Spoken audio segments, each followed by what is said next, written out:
Καλησπέρα. Σύμφωνα με μία άποψη, είμαστε ό,τι τρώμε. Αν ευσταθεί αυτή η άποψη, τότε είμαστε βενζοϊκό νάτριο, ε110, ε220, ε480, ακριλαμίδια και πολλά άλλα τα οποία δεν γνωρίζουμε. Είμαστε δηλαδή διάφορες χημικές ενώσεις με περίεργα ονόματα, τις οποίες καταναλώνουμε ως τροφή.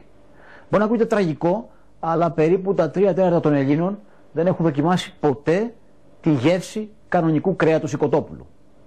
Τρώνε και δοκιμάζουν τροφές που ονομάζονται κρέας οικοτόπουλου. Στην πραγματικότητα είναι γεύσεις από διάφορα χημικά συντηρητικά ή ενισχυτικά γεύσεις. Επίσης, σε λίγο καιρό μπορούμε να καταναλώνουμε φράουλες με γονίδια σκορπιού, ρύζι με γονίδια ανθρώπου ή πατάτες με γονίδια σολομού.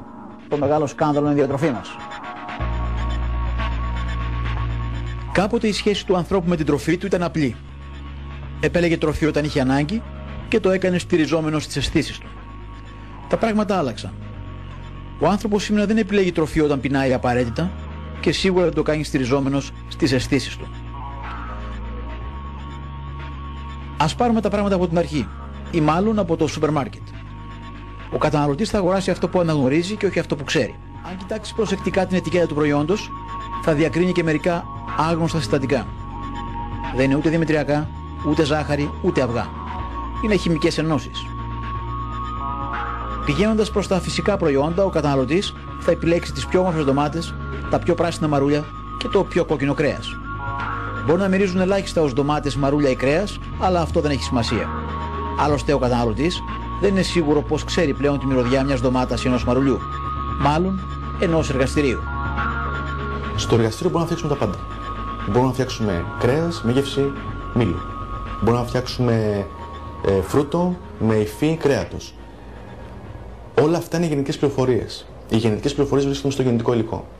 Αυτό το γενετικό υλικό αυτή τη στιγμή έχει αποκωδικοποιηθεί κατά πάρα πολύ μεγάλο ποσοστό, άρα μπορώ να φτιάξω οτιδήποτε ανάλογα με τις δικές μου ανάγκες και αν μείνουν και βιομηχανία, ανάλογα με το δικό μου, ανάλογα με το κέρδος που θέλω να αποκτήσω. Το κέρδος είναι η μαγική λέξη. Στη σύγχρονη κοινωνία ο άνθρωπος έπαψε να έχει χρόνο. Άρχισε να καταναλώνει έτοιμες επεξεργασμένες τροφές. Αυτοί που τις προμηθεύουν θέλουν να έχουν το μέγιστο κέρδος από αυτό που κάνουν. Και το κριτήριό τους δεν είναι η υγεία του καταναλωτή απαραίτητα. Μια τσίχλα λοιπόν, για να ξεκινήσουμε από τα απλά, για δροσερή αναπνοή, περιέχει μεθοφουράν, μια ουσία που δίνει τη γεύση μέντας, η οποία δεν θεωρείται πια αθώα. Τα πατατάκια περιέχουν καρκινογόνα τρανς λιπαρά και ακριλαμίδια, μια τοξική ένωση που δημιουργείται με τη θερμική επεξεργασία της πατάτας. Τα αλλαντικά περιέχουν καρκινογόνες νητρικές ενώσεις. Τα αναψυκτικά περιέχουν το επικίνδυνο βενζοϊκό νάτριο. Και αν κάποιοι θεωρούν λύση τα λαχανικά, είναι ακόμη πιο επικίνδυνα λόγω των φυτοφαρμάκων. Κάθε χρόνο καταναλώνουμε γύρω στα 5 με 7 κιλά συντηρητικών ή άλλων χημικών ουσιών που βρίσκονται στα τρόφιμα. Οι περισσότερες από τις ουσίες αυτές προκαλούν από αλλεργίες μέχρι και καρκίνους. Και ναι, για τα συντηρητικά μπορεί να πει κάποιος ότι είναι αναγκαία για να συντηρούν τα τρόφιμα, υπάρχουν όμως οι ουσίες που λέγονται πρόσθετα, που δεν είναι ένα θέμα διατροφής, αλλά ένα θέμα marketing.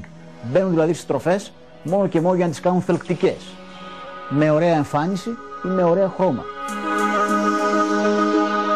Έχετε δει πως χρωματίζεται η γλώσσα ενός παιδιού που τρώει ένα ωραίο κόκκινο παγωτό? Πρόσφατα, μία από τις πιο γνωστές χρωστικές ουσίες με τον κωδικό ε128 άρχισε να ενοχοποιείται για καρκίνους. Όπως πρόσφατα είχαμε με το ε128,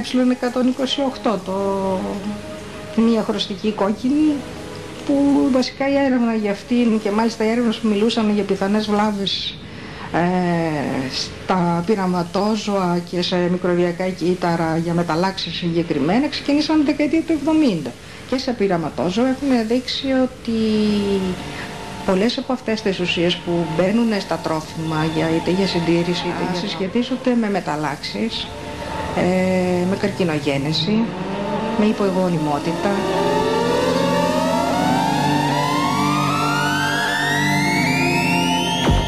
Πάνω από 30 χρόνια οι βιομηχανίες τροφίμου υποστήριζαν πως το ε128, αυτή η χρωστική, όπως και άλλα πρόσθετα, ήταν ασφαλή. Τώρα που οι επιστημονικές μελέτες έχουν δείξει ότι πολλές από τις αλλεργίες και τις νεοπλασίες προήλθαν από το τραπέζι μας, οι ουσίες αυτές έχουν πια καθορίσει τη γεύση και την αισθητική μας. Έχει υπολογιστεί πως αν οι χρωστικές ουσίες δεν έμπαιναν στο κρέας για να το κάνουν να φαίνεται κόκκινο και φρέσκο, η κατανάλωση του κρέατος θα έπεφτε κατά 40%. Οι βιομηχανίες φυσικά προτιμούν να πέσει ο δείκτης υγείας αντί των εσόδων τους. Έχει γίνει και μια ωραία πειραματική δουλειά στην Βρετανία. Σε παιδιά χωρίσανε τα παιδάκια σε δύο ομάδες, βέβαια με την έγκριση των γονιών τους. Στη μία ομάδα δώσανε πορτοκαλάδα που την έστειβαν οι μαμάδες και ήταν από πορτοκάλια. Στην άλλη ομάδα πάλι οι μαμάδες στίβανε χυμό, αλλά μέσα στο χυμό βάζανε κάθε φορά και από ένα γνωστό.